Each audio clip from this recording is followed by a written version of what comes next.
ইমান যে ধুনীয়া পৰিৱেশ নহয়, আপোনালোকক নেদেখুৱাই থাকিবই নোৱাৰিলে। মাকে যেকে ওলাই আহিলে এইফালে। আমি এতিয়া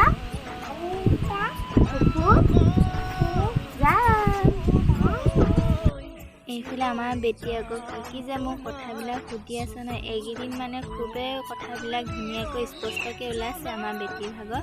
আৰু বেটীয়ে মোক কিবাকিবি সুধি আছিল আৰু মই তাই মানে পিছে পিছে কৈ আছিলোঁ। আৰু সকলোকে মোৰ মিনি ব্লগলৈ সকলোকে স্বাগতম জনাইছোঁ। আৰু আমি ভাবিলোঁ ইয়াৰ চাওকচোন আম যে যিবিলাক মানে আনিছোঁ নহয়, সেইবিলাক মানে কি ক'ম আৰু দেখোঁতে খুবেই ভাল, কিন্তু ভিতৰতহে বেয়া। আৰু এটা মই শিকলি মানে কাটিব লৈছোঁ, আপোনালোকক দেখাইছোঁ। এইফালে চাওক আমখিনি ইমানেই ধুনীয়া নহয়, এইফালে চাওকচোন।